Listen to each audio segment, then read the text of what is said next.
Wait, I have a question. 30 plus years ago, when you had your awakening, you were still working or you had your business at the time. Mm-hmm.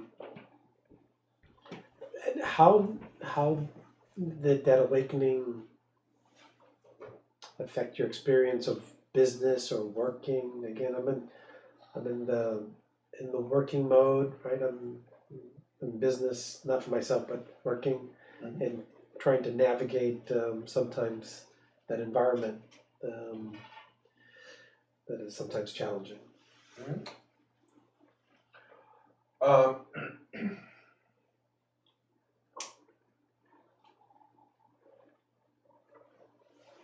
the mechanics of life remain the same, essentially.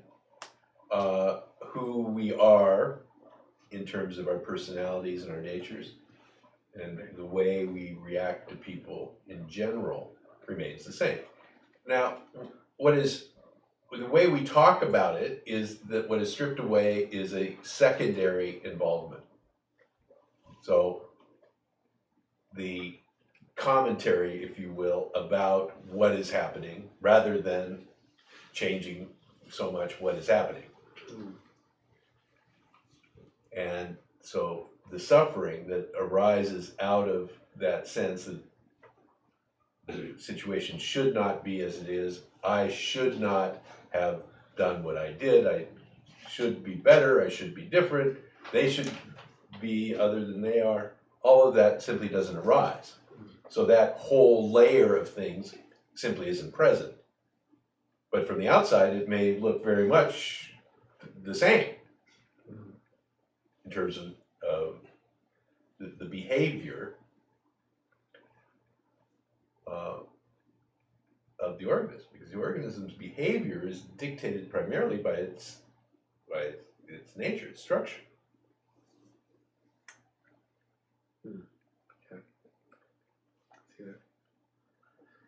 So there's no enlightened way to be in business, or an enlightened way to be an employee, or it's.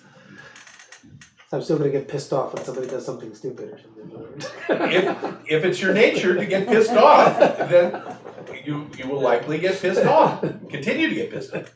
And I mean, the primary example of that is my guru's guru, Nisargadatta Maharaj. And he got pissed off. I mean, that was frequently. It was part of his nature. It was a very vitriolic kind of temperament. And so that's simply how he responded to things.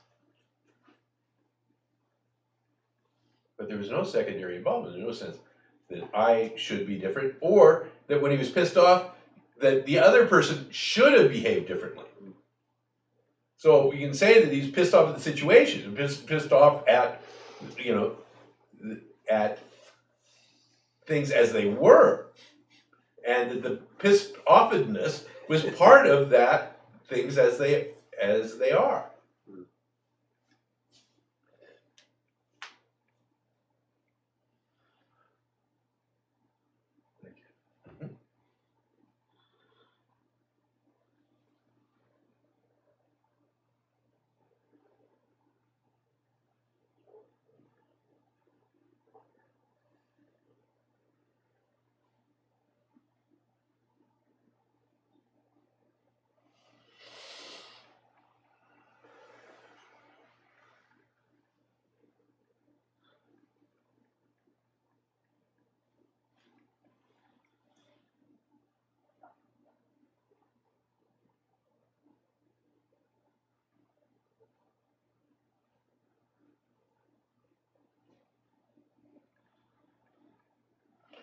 So Rim says, the state of the wise, I assume the sage, is the same in deep sleep as in wakefulness? No, those are different states. Deep sleep and wakefulness are different states.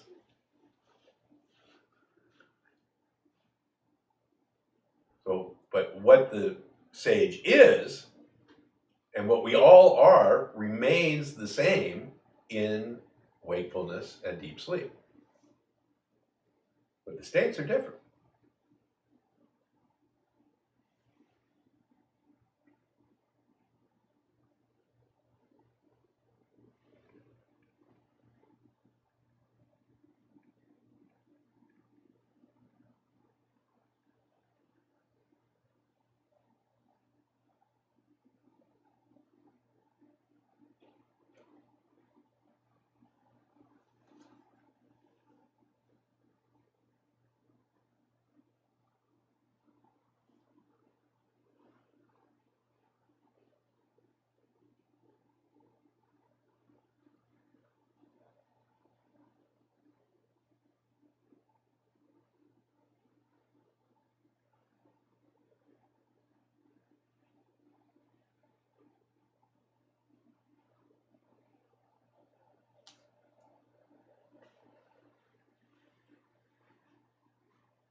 I mean, I've heard Ramesh say in a video or books about that it's that level of wakefulness of sage. You're not uncomfortable with yourself or uncomfortable with others.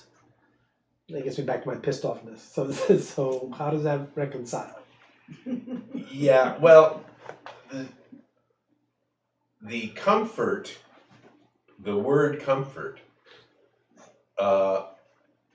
is best understood in a broader sense. That really it's synonymous with peace with a capital P. Okay. And so the comfort he's talking about is comfort with a capital C. That is a quality of presence in which there is the acceptance of what is, both of oneself and of others. So that level, even though you may be let's say, socially awkward, socially uncomfortable. You may be physically uncomfortable. You could be emotionally uncomfortable in a situation based on your nature. The comfort he's talking about is the sense that I and the other should not be different. So that discomfort never is of the level of suffering. It is simply at the level of experience, passing experience. So that's where such statements can often be wildly misinterpreted, and often are by sages. He's really not describing a state in which one goes blissfully through life without any feeling of quote discomfort.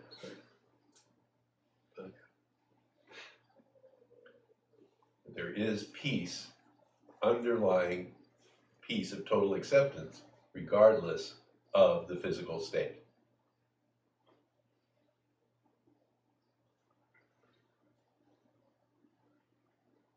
Yeah, I didn't get that he was saying not comfortable from a physical standpoint. It's more of a that I'm at peace with myself or at peace with others.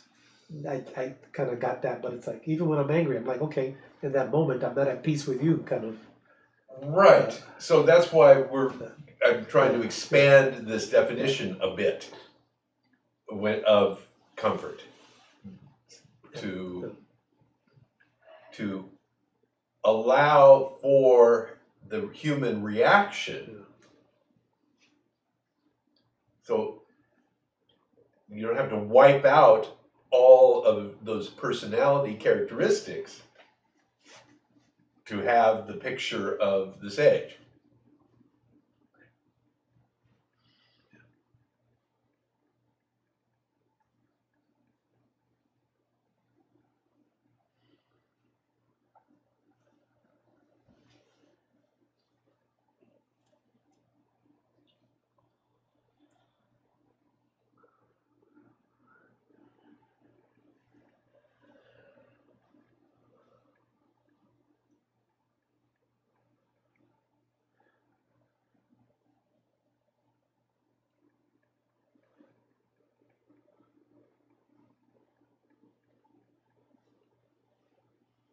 Rim says, sometimes I feel like I do bad things by living the teaching.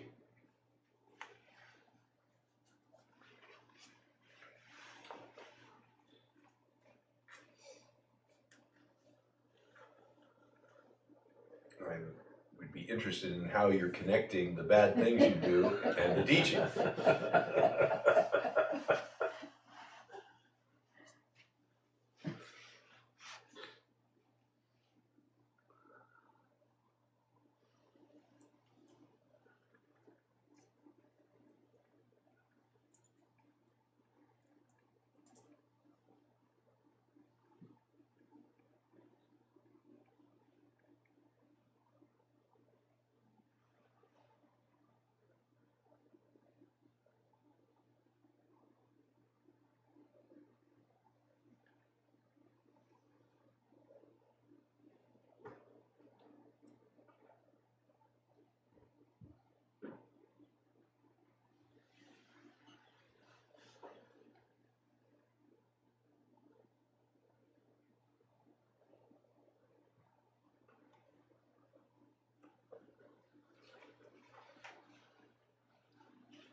What kind of work do you do?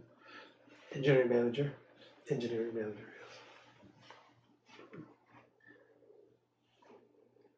Hardware or software? Electronics and software. We have both. A team of engineers here and a team in France that I manage.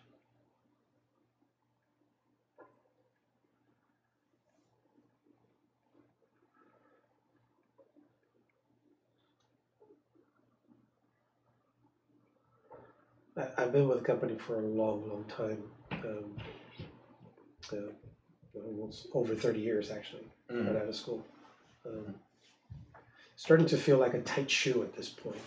It's you know, kind of a little bit corporate structure-wise and all that. It's so trying to catch myself not making it wrong, but sometimes just feeling maybe I've evolved in a different direction. So it's an interesting teaching opportunity for me to kind of discern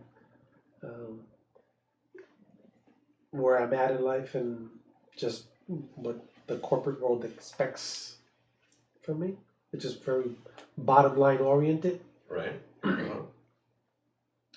It's not mutually exclusive from you know my activities and what I have to do and working with people. So I enjoy the teams, but I'm between the teams doing the work and the management doing what management does to get to the bottom line. So it's just a little bit, those turbulent waters in between there are a little bit not fun, I would say. So it's yeah. So you're feeling the winds of change blowing? Yeah, I feel so. I feel like, okay, part of it is maybe I've been with the company for a long time, and it's just my age, and I'm just getting to a point where it's just you just feel like, okay, well, every year is a new challenge, and it just feels like, okay, am I up for this challenge, or is that really what I want? Is that making a difference for myself and then on others? It's like, okay, so but then I just don't want to bow out like that somehow. So it's somewhere in some transitional period, career and spiritually and all that. Right. So it's sometimes I catch myself making other things wrong, people wrong, when it's really just they're doing what they do because that's the business is structured to be successful, right? Not to operate in a compassionate way sometimes. That's not the structure.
Wayne, what about family? I mean, just when you have, you know, I come here, I've read a lot of things and seen a lot of videos, all that kind of stuff. And you have family, beloved ones, you gather together and this and that, and they're not into that. They're doing their own thing. It's like, how does one like yourself navigate within family structure? Or just you see things that are kind of doesn't always make sense. You just one stays quiet and just doesn't say something, or No, one reacts according to one's nature.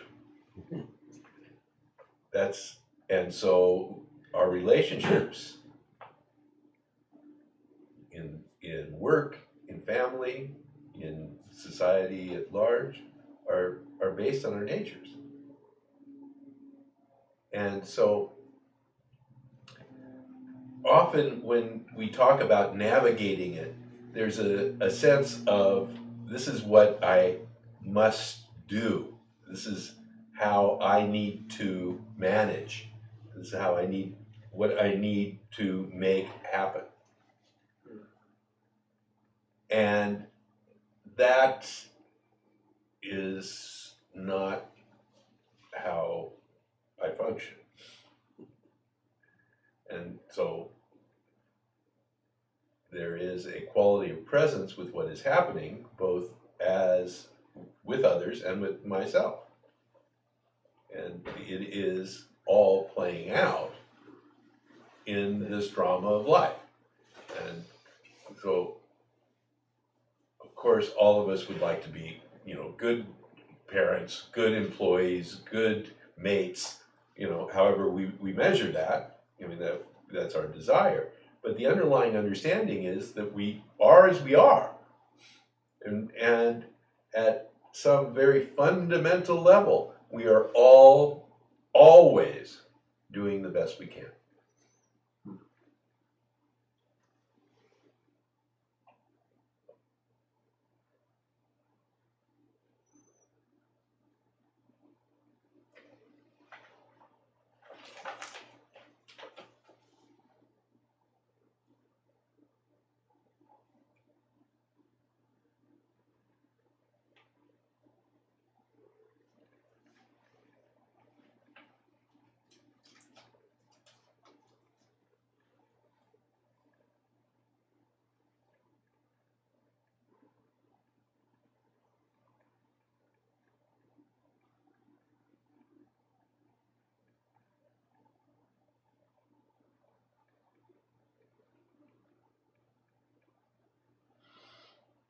Write that down, put it on the refrigerator. We are all always doing the best we can.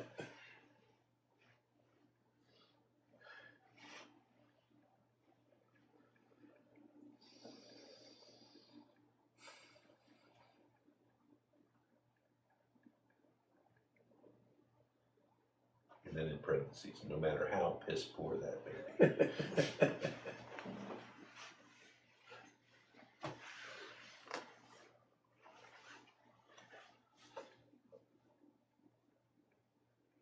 and it's interesting when family may ask, and we ask you, what should I do? You say, I don't know. But sometimes my adult kids or will ask, well, Dad, what should I do? Like, I'm kind of like, sometimes I'll say, I don't know, and sometimes I'll say, well, maybe you consider doing this or that in this circumstance. So we have experience. We can share our experience. That's perhaps you have experience in a particular area of having done this and gotten this result that you can share. Now, that doesn't necessarily mean that the person you're talking to, if they do the same thing, will get the same result. But we are, as human beings, we're kind of pattern recognition beings. Right. And we say, okay, it seems usually that when you do this, you get that. I've observed this. Now, as long as you add the usually and the may, in which there is space for alternative outcomes and things, then that kind of honesty is a human kind of sharing, in which you offer something to someone. And if it is truly offered without the expectation that the other person is going to do what you suggest, Right. then there is a potential benefit just in the interaction, in the support that you give the other person. So, an expression of caring and connection that is as important as the data that you may be transmitting.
So there may be,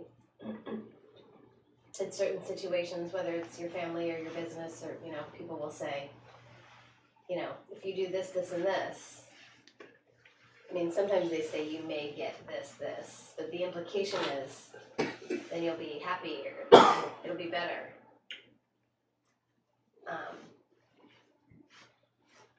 And maybe there's the capacity for that, maybe it's not. So the question becomes where does that capacity come from? Which capacity are we? To do whatever the thing is.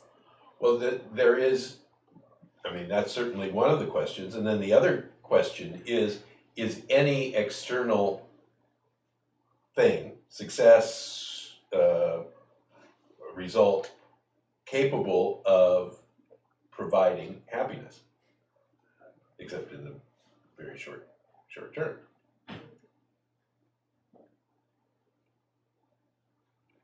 So those are at each end of that spectrum is a big question. In the beginning, what enables you to do something in the first place, and then can a result provide happiness? In any kind of lasting way. Yeah, in any significant way. We all know that various results can give you momentary Right. pleasure or happiness.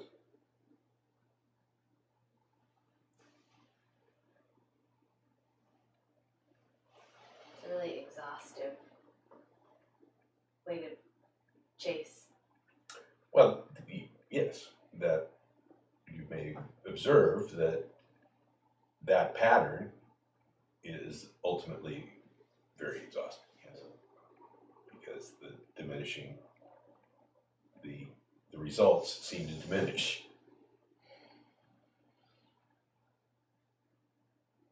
And if you have an addictive personality, then you can see how that plays out from your own experience.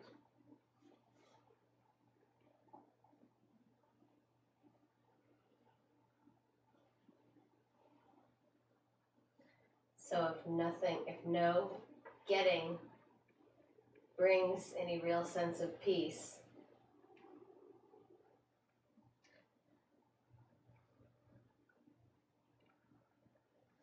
then perhaps looking elsewhere may be worth pursuing.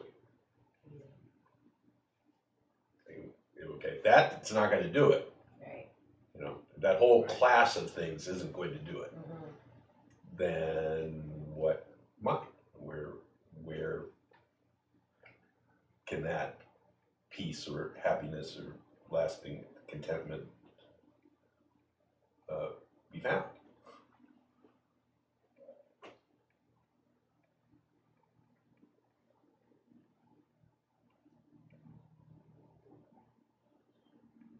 So various teachings in this one and the 12 steps point to powerlessness as an avenue for that kind of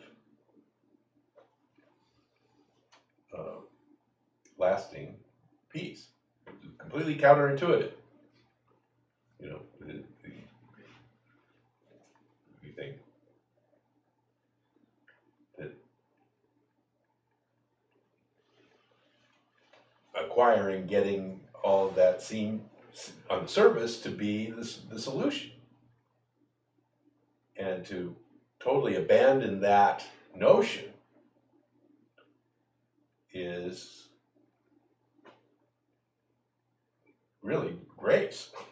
You build it when some kind of seeing occurs that, wait a minute, you've got to turn around completely, and the answer lies in the opposite direction. And it's challenging because you continue to get satisfaction temporarily from accomplishing things, attaining things. You know, external things continue to provide you with that temporary experience. Mm-hmm. So that's like the carrot that's dangled out there, that quality of living experience. Mm-hmm. So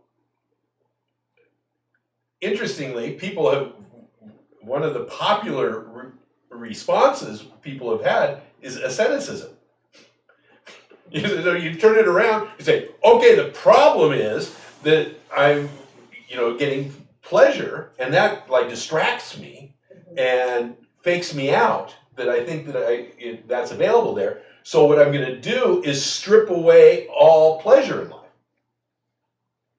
And then I won't be distracted by that, and I can go for, towards, the great truth.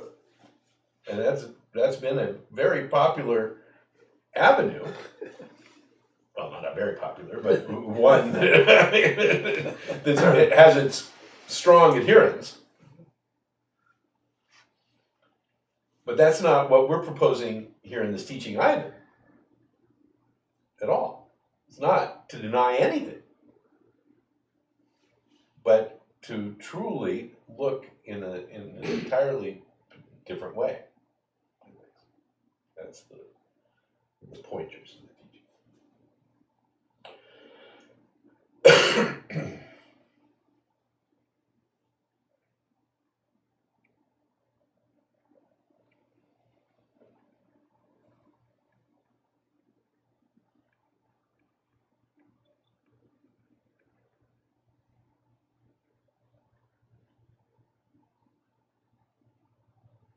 And yet, if you're seeking, like I would say, connection is a core addiction for me. Like I want to connect with people in these very significant ways, Mm-hmm. where I can like witness transformation and these really And so when I have it, I'm really happy, and when I don't, it's fucking sucks. Right. I'm like miserable. Right. And I feel like my whole beingness is sort of like based on that. Like my whole sense of value. Mm-hmm. Mm-hmm.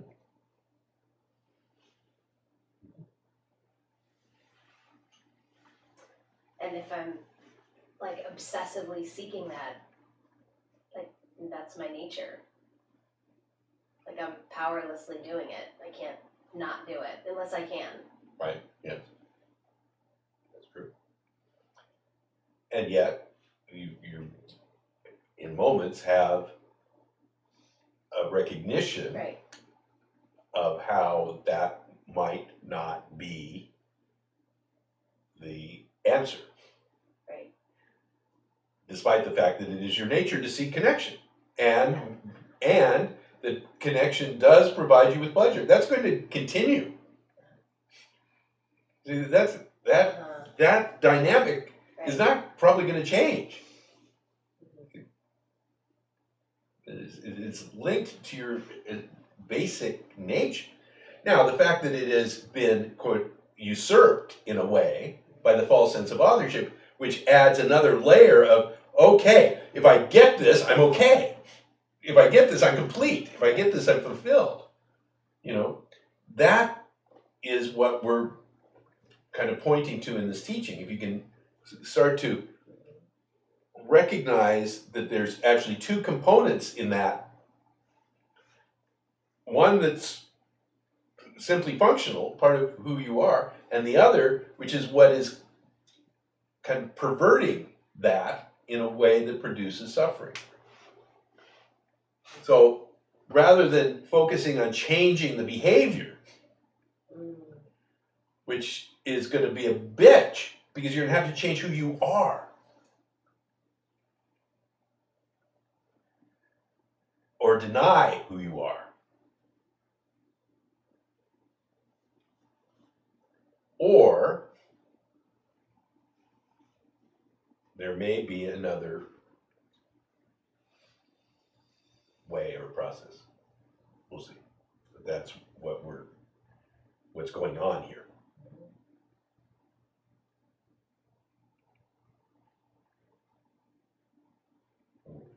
It's crucial to recognize. You don't have to become somebody else in order to have peace and satisfaction in life.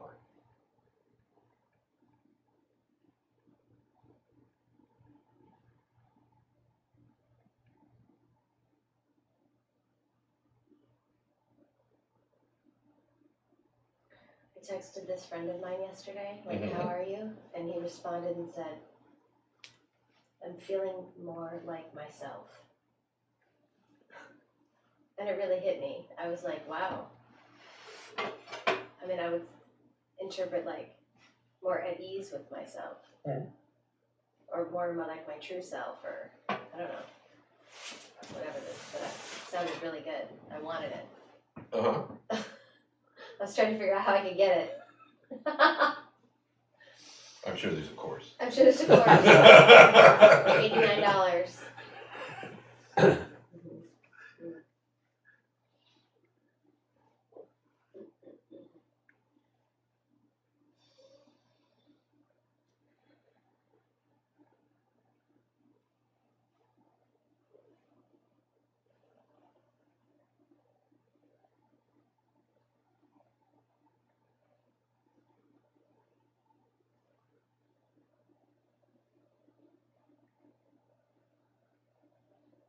So I'm hearing something like, instead of like going out there to try to get whatever the thing is, it's like the backwards step or something. It's like, I mean, back inquiry or watching, or is that's another kind of getting?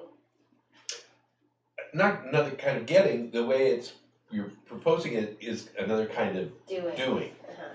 And inherent in that quality of doing is what we're pointing at, which is this sense that it's up to me to somehow make this happen. And it is that subtle sense that we're concerned with. So, not the doing itself.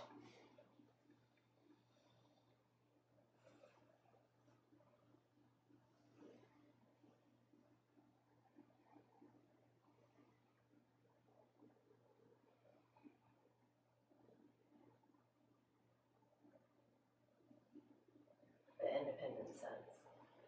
In the sense that it's the authoring sense, the sense, yes, that it is up to you.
I was just thinking today as I was driving in about you and you, how you had been struck sober, Mm-hmm. right?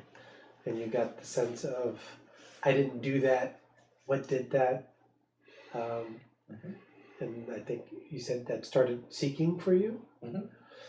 I thought that was Active spiritual seeking. active spiritual seeking. I was thinking, oh, how perfect. I never hear that. Usually it's that this teaching came in kind of fit perfect because it's about getting that you're not the author, that the non-doership, the non-author. There's doership, there's doing, but the author. Uh-huh. I said this is a perfect fit in that sense. This didn't come to me, spiritual seeking, from that sense of I didn't do it. It was more like some um, super anxiety and sense of like, okay, I need to fix that or clear that up. Mhm. So it's just, I was thinking, I just got that insight this morning about this teaching, how for you, that was such clarity. You found the teaching that was a perfect fit with that like initial of this happened to me and I didn't do it. So you know, Yeah, I- I mean, for me, this teaching came a couple of years later. I mean, I did a lot of investigations because what happened in that moment was a opening in which there was a big question mark. The big question mark is like, what the hell is going on? How is it that such a dramatic change has occurred for me that doesn't feel like I authored it? You know, I mean, I didn't have those words then, but that somehow this wasn't my doing. So then the big question mark is now, because up to that point, that was my answer. Now I don't have that answer. You know, that I'm at the center of this. That answer got removed and that left a space. So that was my own opening or point of, space being created. How others come to that is, I mean, everybody's got their story. And there's no singular path, that's for damn sure. yes.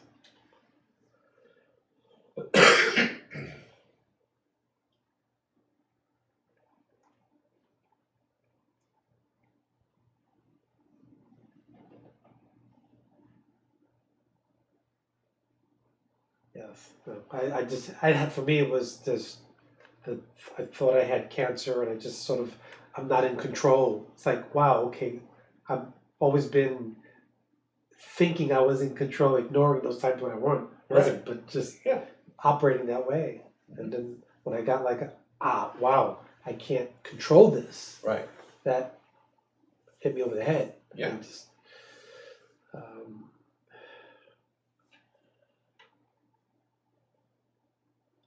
And in hearing people's stories, I mean, such dramatic events as a health diagnosis, the death of a close of a loved one, a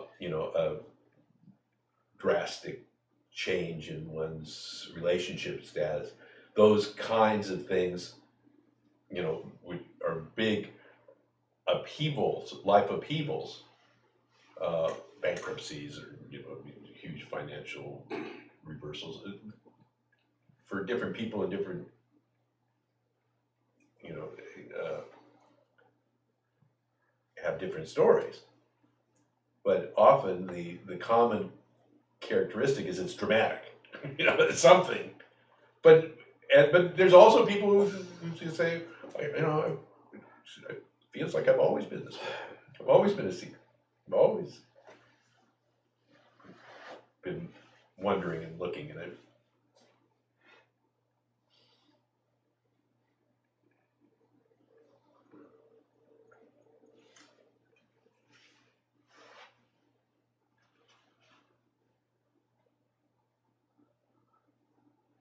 yes, what a crazy blessing that is. yeah.